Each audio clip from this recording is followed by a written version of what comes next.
All right.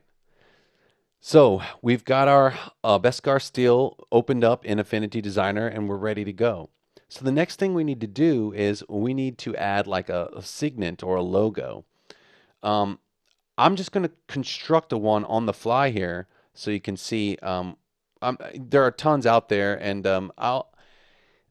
if you really want to get really Star Warsy with it, and you're not intending to sell this like as your own intellectual property, there are tons of websites out there where fans and there's all kinds of uh, vector symbolism and like or symbols and signets out there that you can find like if you want to go with the old school Boba Fett symbol, if you want whatever you want to go with, you can find it. But there's nothing more rewarding than creating your own. So just keep that in mind.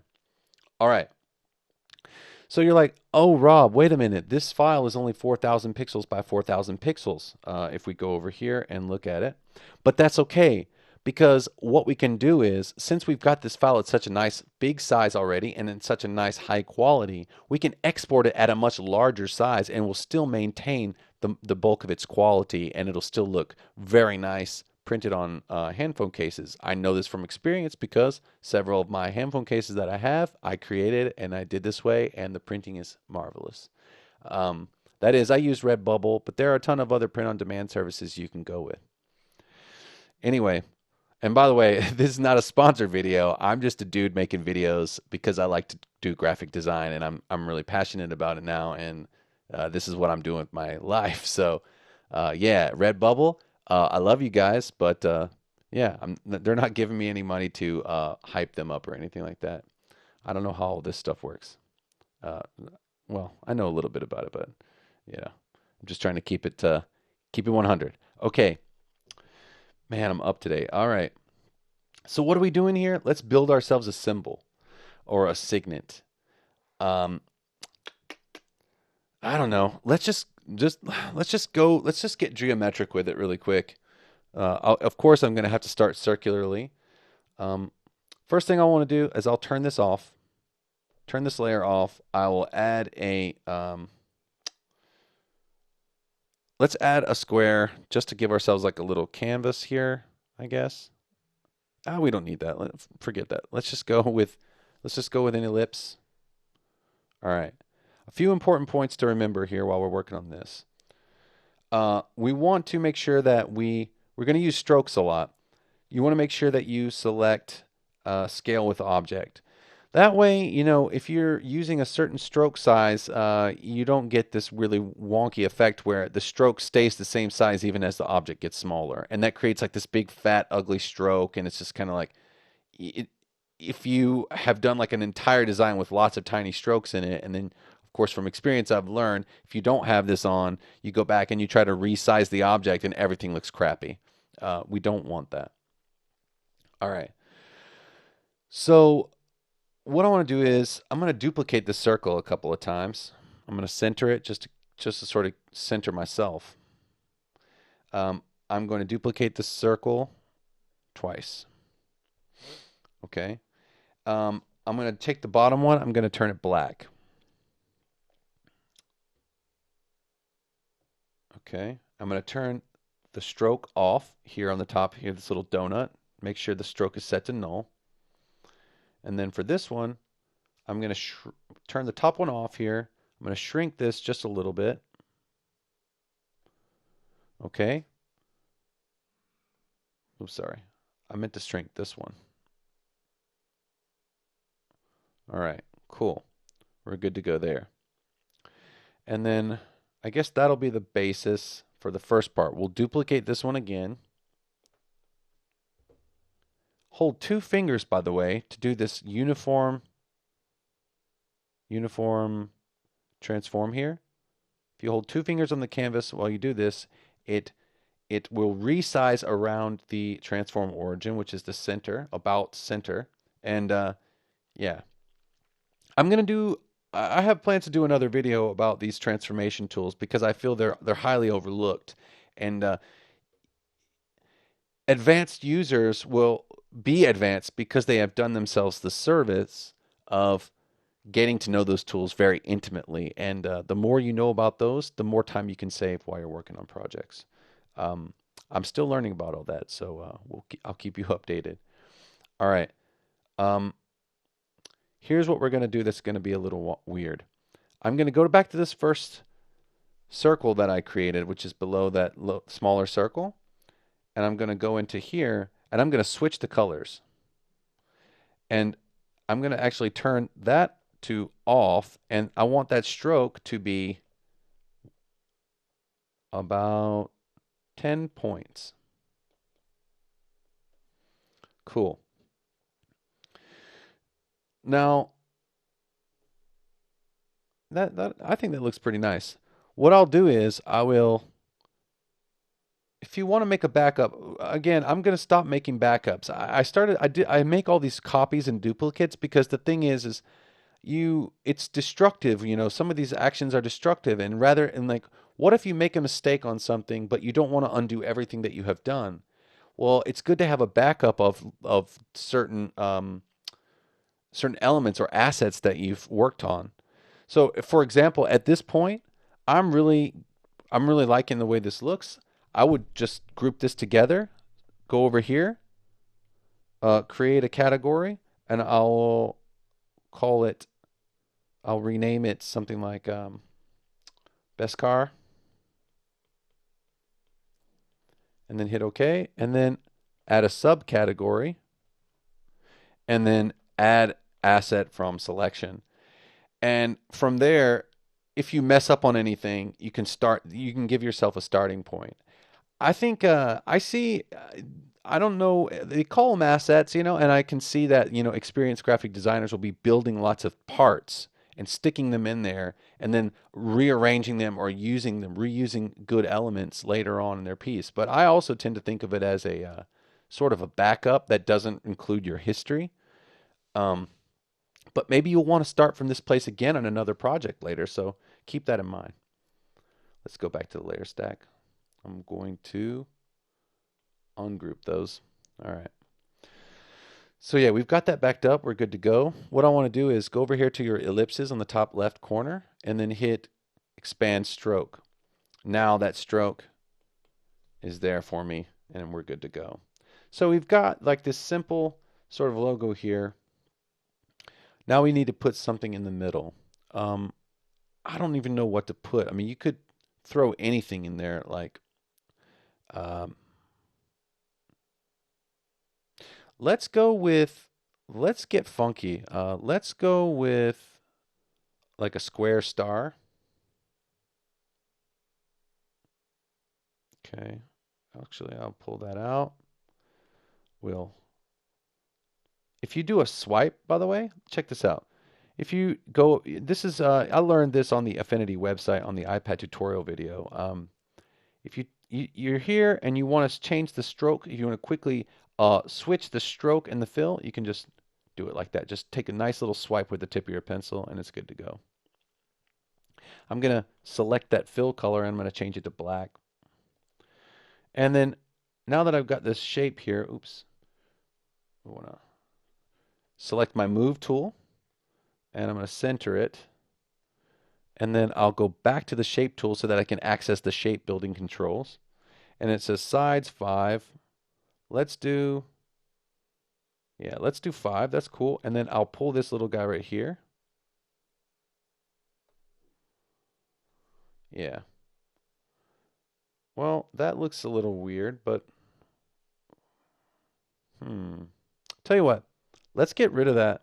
And by the way, you don't have to follow me on this, but I'm trying to design and at the same time teach, and that doesn't necessarily always work because designing is like sort of a problem-solving process that takes time. There we go. That's pretty neat. And then, all right, that'll work. That's just good enough for this tutorial. Just keep that in the center. And then what I'll do is I'll add like a pentagon to the middle of that. Or how about like something like a hexagon? Let's just go for it, man. Oops, sorry. Add like a hexagon or a pentagon rather. And I'll turn that black as well.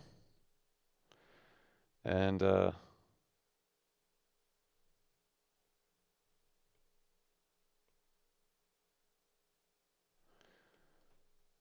yeah, what have I created here? Like some wonky sea turtle? Let's get rid of that star. Gosh, man. This is the hard part. I knew I was gonna come up against this when I started when I sat down to make a tutorial. I was like, you know what? It's gonna get weird. It's gonna get weird. All right. For the sake of this video, I will forego this nonsense and I will create a cog. Oops. Sorry. A cog implies something mechanical. It'll have 9 teeth. The fill will be black, and we'll call it a day. All right, so there's our a wonderfully creative signet, okay? And what we'll want to do is we will want to group it now. Oops, yeah. Let's go and drag this down back above the bottom circle. That'll come into play in just a little bit. Okay, that'll be on the very bottom. Um, we'll hit group once you select all the layers. You can select layers by sliding your pencil tip across them really quickly. Okay, cool. So we've got our symbol or our signet. Now we'll turn that background back on. And the first thing we'll want to do is we'll want to duplicate that background several times. So just duplicate it several times. 4 times ought to be enough. I think 1, 2, 3. Actually, 3 is what you really need. No, 4, 4, 4, 4. 4 is good. Okay.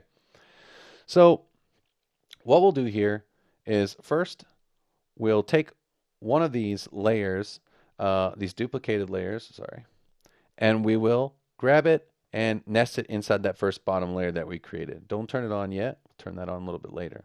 We'll go through and do that to the white layers now. One in there.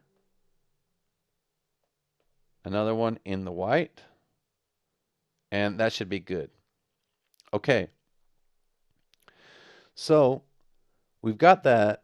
And now what we want to do is we want to add some effects and we want to sort of add some variation to our design here. Take and turn this bottom layer on. And the first thing we'll want to do is add some depth here. So for this design, what we'll want to do is first, we'll lower the opacity on that level just a little bit on that layer, on that black layer above the bottom layer. Around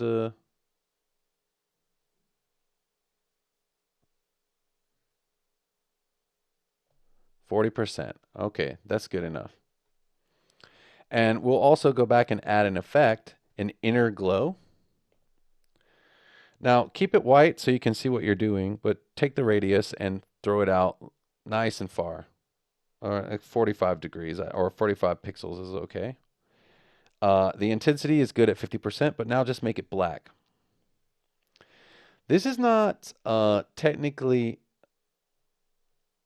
and then I'll change the intensity. I'll bring that up. This is not, by the way, also change the layer mode to multiply. There we go.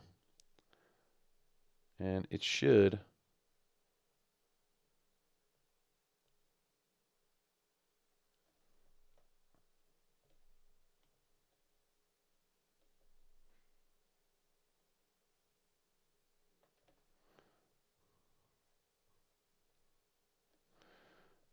Am I right about that? Or is it multiply? I think it's just normal. Some of this stuff is a little bit hazy. All right. Forget about that for right now. The idea there is to create sort of a sort of depth or darkness, but we won't mess with that for right now. I've got another idea for that. We'll come back to that later. Leave it at about 64 and then just move on to the next part. Um, for here, on this part, what we'll want to do is zoom out a little bit, select our move tool, and hold two fingers on the canvas and resize this thing a little bit. And then if you want, take some rotation and spin it. What it does is it varies the way that those striations appear around the edges of the circle there. We'll do the same thing with this one, which is inside the main design. Okay.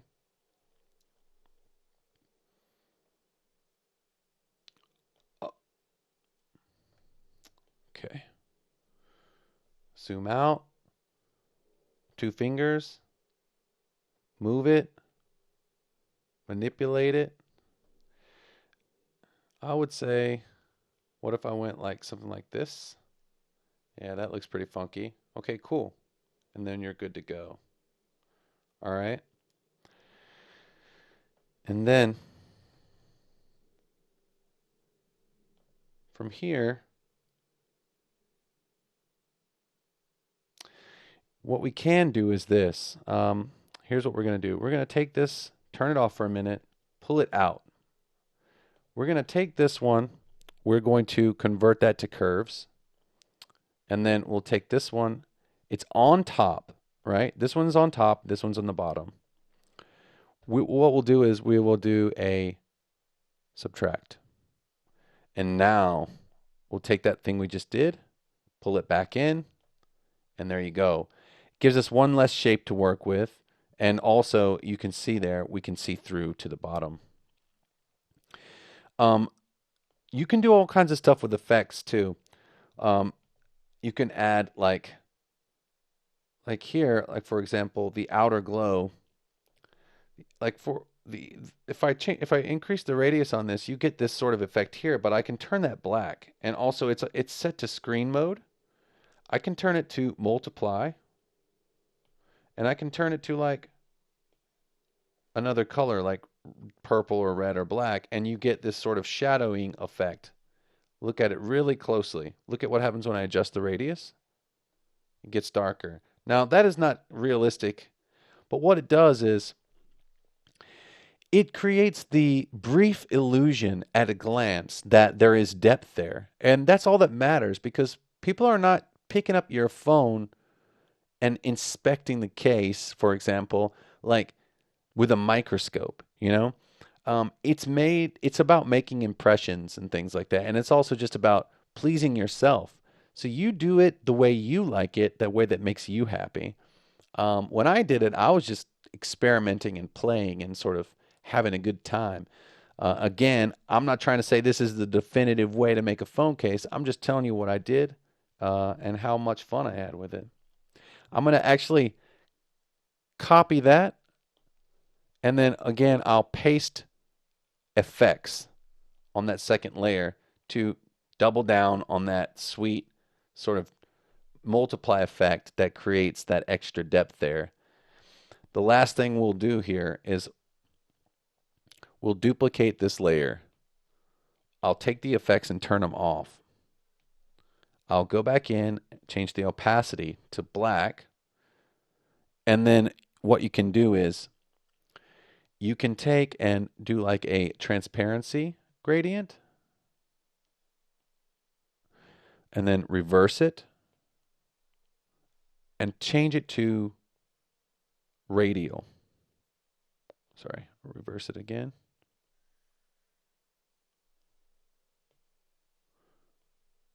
Oh, the color. Is it the color? Wait, what have I done? Hold on here, guys. Oh, it's a regular gradient. I'm sorry, I messed up completely. All right, hold on. Jeez Louise, Rob. Okay, cool. Solid black. Okay, go to the transparency tool. Now you can go in like this. And then type radial or select radial. And you should Oh yeah, the center is here. Sorry. You should, and then reverse that. Yes. Okay. And what you should get is this nice sort of shadow that you can play with to sort of add darkness and depth. Again, I'm not even I'm not even suggesting that you use all these effects in tandem with each other. I'm just showing you different things that ideas, okay? So yeah, I mean this is good enough for our little exercise. So we've got our symbol, right? Now, what you need to do is you need to decide what this is going to be used on. Oh, there's one more thing you can do. Sorry. Add a little Gaussian blur to those things. And I mean a tiny amount, like 8 pixels. Not even 8. Let's go 4. 4 or 5. Do the same thing to each element in your little logo there. It takes that crispy edge off and softens it up, and it looks really nice printed. That crispy edge is a bane. If you noticed before, you see how you see what's happening. Like every time it's focusing in, it's sort of like refreshing, and then repopulating those pixels. Well, if you have that turned off, that crispy look sort of remains, and it can show up, and it's not good. I don't really like it. All right. Oh yeah, and then the final circles here on the bottom, we will do the same thing. We'll add just a tiny bit of Gaussian blur. Gaussian blur is your friend, but it can be like a friend that won't go home once the party's over if you use too much of it. All right, cool. We've got it, guys. What you can do from here if you want is I would recommend saving it. Okay? You've got it backed up. So you don't have to fear anything now. You can be and you can just go. Let's what I'll do is I'll take my 2 fingers again, I'll transform around the center, we'll bring it down to a nice respectable size like this, or maybe even smaller. And there you go. And just say for the sake of this that we're gonna center it, and then here you are. And so what you've got here is a nice simple design, and just imagine that your bad to the bone, one of a kind, ultimate true Mandalorian Signet is right here instead of my little you know, cog in a wheel symbol here. And what you'll need to do is you'll need to figure out what the best size is for the phone case or whatever you're trying to put this on, or the t-shirt or the notebook or whatever it is, and sort of map out where you're going to have that symbol, where it's going to be on the page, and how it's going to line up. But just imagine that, like for example, just imagine that this is this is some kind of a, you know, like a cell phone case. I'll just make it like an iPhone or something like that. Yeah. And then of course you've got, let's see, I'll duplicate that. Something like this, I guess. Yeah. And it's a little bit big, I guess. It's more like that. Yeah. So there you go. And then, move it around on the page, figure out where you want to slap your signet. Then once you get it all worked out, you can go up here to export. You can export the whole document. And then where it says 4,000 pixels by 4,000 pixels, change it. You can make it much larger. I would say double the size is about right. Some of the products that you can make with this stuff, the dimensions they require for high quality printing are insane. They're like 10,000 pixels by 10,000 pixels, something like that. It's crazy. Um, I think for phone cases, it's actually a little bit smaller, but what I'm telling you right now is the bigger you go, the more room you have to play with it. So I would say like, just export this at like 8,000 or 6,000 even. And it's a square, and so that's what helps you keep, the calculations. It helps minimize those so that you can easily just quickly edit things, and you don't have to do too much math, and you still have lots of room to play. So yeah, that's it. Export it, and there you go. Highest quality JPEG, 8,000 pixels by 8,000 pixels, and you'll end up with something like what you'll see on the screen right now. Like I'll show you. I'll just like throw up a couple of pictures of some of the phone cases that I've made, and yeah, guys, the power is in your hands. I hope you enjoyed this tutorial. And again, thanks everybody for coming through and watching my videos and giving me support online and checking out my brushes over at Gumroad and just giving me all the support. It's really helped keeping me going. Thank you so much. You guys, take care of yourselves, take care of your family, be good, stay positive, and keep drawing, keep creating. We'll see you out here next time. All right. Cheers.